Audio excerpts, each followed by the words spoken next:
रजत की लाइफ में होगी रजत की एक्स वाइफ आशिका की एंट्री, तो वहीं ईशा की वजह से आएगी रजत और सवी में दूरियां, क्योंकि ईशा की वजह से हो जाएगी रजत को बहुत ही बड़ी गलतफहमी। आखिरकार क्या होने वाली है आगे की कहानी, चलिए आपको बताते हैं, तो बने रहिएगा वीडियो में अंत तक। सीरियल गुम है किसी के प्यार में के आने वाले एपिसोड काफी ज्यादा धमाकेदार और इंटरेस्टिंग होने वाले हैं, जहां पर हमें देखने को मिलने वाला है सवी और रजत ने मीटिंग फिक्स करी हुई होती है। दोनों एक दूसरे से मिलने के लिए गए हुए होते हैं, जहां पर पहुंच जाती है ईशा और ईशा इन दोनों को देख लेती है। ईशा को बहुत ही बड़ी गलतफहमी हो जाती है कि शायद रजत और सवी के बीच कुछ चल रहा है, बल्कि ऐसा कुछ नहीं होता है। सवी तो रजत से सिर्फ इसलिए मिलने गई थी क्योंकि उसको सही के बारे में कुछ बातें करनी थी। ऐसे में वह जब बताती है तो रजत गुस्सा हो जाता है और सवी का जो ब्रेसलेट सही ने तोड़ा था, रजत उसके बदले सवी को एक गोल्ड का ब्रेसलेट देता हुआ नजर आएगा। इन सब चीज़ों में ईशा बहुत ही ज़्यादा खो जाती है और रजत के ऑफिस पहुंच जाती है रजत की छानबीन करने की आखिरकार वह कितना कमाता है, क्या करता है और कैसा इंसान है। ईशा रजत के ऑफिस में बैठकर किसी से बात कर रही होती है, तो वहाँ के जो कलीग हैं वो लोग सुन लेते हैं कि ये रजत सर की होने वाली सास है। ऐसे में वहाँ पर ये सारी बातें फैल जाती हैं, रजत को भी ये बात पता चल जाती है और रजत उनसे मिलने के लिए जाता है। तब तक ईशा भोसले वहाँ से निकल चुकी हुई होती हैं। इस सब के बाद हमें देखने को मिलेगा कि सभी घर जाती है, रजत के बारे में सोच रही होती है कि तभी वहाँ मिमरिंग आ जाती है और उन दोनों का ब्रेसलेट सेम होता है, क्योंकि वे दोनों भाइयों ने सेम बनवाया था।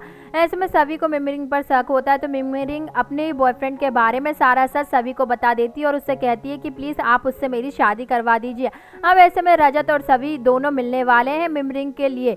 तो वहीं हमें देखने को मिलेगा कि सभी के यहाँ पर अडॉप्शन वाले लोग आए हुए होते हैं वेरिफिकेशन के लिए। वे रजत की माँ से बात करते हैं तो वह सभी की बुराई कर देती है।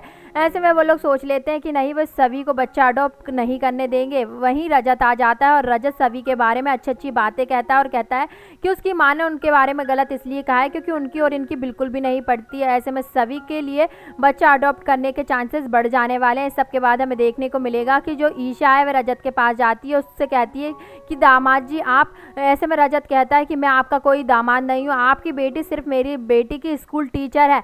ऐसे में ये सुनकर ईशा भोसले बेहद ही ज़्यादा शौक हो जाती है। रजत ईशा के साथ बदतमीजी करता है कि तभी वहाँ पर सभी आ जाती है और सभी रजत से कहती है कि आप मेरी माँ के साथ इस तरह बदतमीजी नहीं कर सकते हैं। ये सारी बातें सुनकर रजत कहता है कि अभी मैंने बदतमीजी करना शुरू ही कहाँ किया है, आप दोनों माँ बेटी गोल्ड डिगर हैं और इससे ज़्यादा तुम दोनों माँ बेटी की मेरे सामने कोई औकात भी नहीं है। तुम्हारी माँ मेरे जासूसी कर रही थी और पता नहीं कौन कौन कह रहा था कि हम दोनों की शादी होने वाली है। ये सारी बातें सुनकर सभी को ईशा भोसले पे काफ़ी ज़्यादा गुस्सा आएगा। अब देखना होगा कि क्या ईशा की वजह से रजत और सभी के बीच की जो गलतफहमियां वे बढ़ती जाएंगी या फिर कुछ नया ट्विस्ट आने वाला है आगे की कहानी में। आप लोगों को क्या लगता है और आप लोग क्या चाहते हैं, हमें अपनी राय कमेंट सेक्शन में ज़रूर बताइएगा।